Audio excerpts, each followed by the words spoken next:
What's up, guys? Vital Syntax here, and I've been playing some Battlefield Bad Company 2 recently, and you might see some more gameplay of the game up on my channel pretty soon. But I've just been trying to take a break from Battlefield 3, as there's just some things that have been really getting on my noise recently. On my nose? On my nerves is what I'm trying to say. Recently, it feels like every time I sit down to play Battlefield 3, it either ends up in me rage quitting because I'm trying to use the incredibly inaccurate light machine guns that have, ammo. I don't need extra ammo when you have a squad perk that gives you ammo.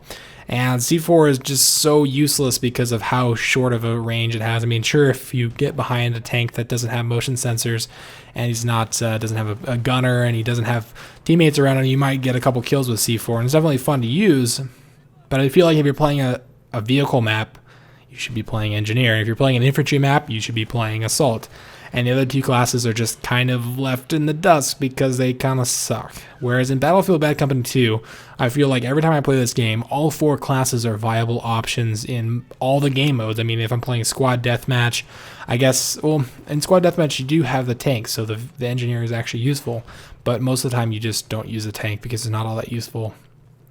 But if you're playing Rush, if you're playing Conquest, it feels like all four classes are viable, and I switch between them all the time. Whereas if I'm playing Battlefield 3, it's like, is it infantry? Okay, I'll play Assault. Is it vehicles? Then I'll play Engineer.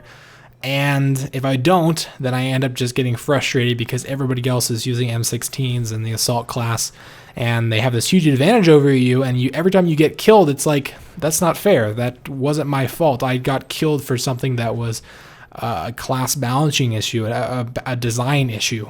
So I don't know. I've just been trying to play some other multiplayer games recently, and Battlefield Bad Company 2 is really the only one that I've had a lot of enjoyment with. I've been playing Black Ops 2 a little bit as well, and that's, it can be fun for a short period of time. But there's really no other multiplayer games that have come out recently that have really caught my interest. I guess Crysis 3 really actually did catch my interest quite a bit, but there's just not enough people playing it. And same with Medal of Honor Warfighter, although that game really isn't that enjoyable for me personally, but there's, once again, not very many people playing it.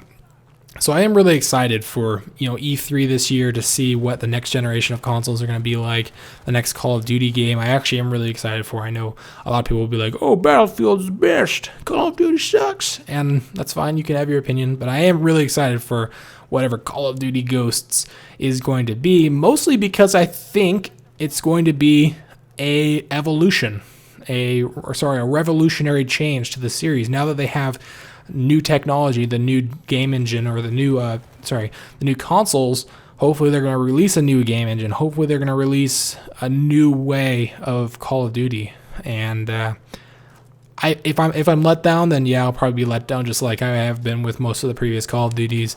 At least I'll play it for the first couple months, and then obviously more than anything, Battlefield 4, that's going to be shown off at E3 hopefully.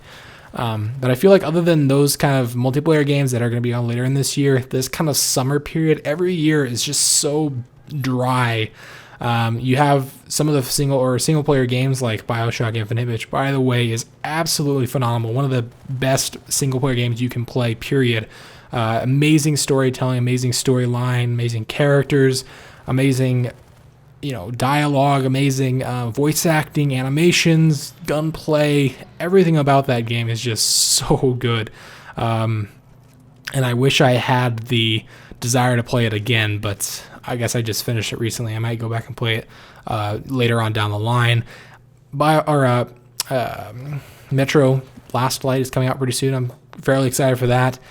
And DayZ. DayZ has kind of been the other major game that I've featured on my YouTube channel, but I feel like it's just a grind nowadays until the standalone comes out. There's been so many mods and so many enhancements to the base mod game, like DayZ Breaking Point and DayZ Origins and all these new maps and things, but I feel like if I take a break from DayZ itself, when the standalone comes out, it'll be that much better because I won't have had that kind of DayZ unique experience that you get by only playing DayZ. And Fail Grenade, I remember, I don't know if it's been taking place recently, but I remember in my older videos there was always at least one Fail Grenade in my gameplay, and people used to always point it out.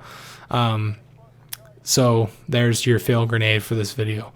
But yeah, there might be some more Battlefield Bad Company 2 videos on my channel, hopefully. I'm probably going to do some videos on Metro Last Light. I'm not going to do a playthrough or anything like that, but I might do some impressions review and maybe a full review, as well as show you guys what the game looks like on the max settings on a GTX 680, although I'm pretty sure it's going to destroy my system if it's optimized the same way as Metro 2033 was. And a lot of people will say, okay, Metro has the best graphics because it runs the slowest. That's not always the case. It's very subjective on what the best graphics are, because just because it destroys your computer doesn't mean it's good graphics. It means it's probably not optimized properly. I mean, if you look at something like Crysis 3, that thing is very well optimized. If you look at Battlefield 3, that thing is very well optimized, and it also looks really good. So there's always, I don't know. Doesn't really matter anyway which game has the best graphics. But thanks for watching the video. Hopefully you guys enjoyed it, and I'll see you guys in the next one. Wolf 2, this is Dagger. The Russians are falling back. Yeah, well done.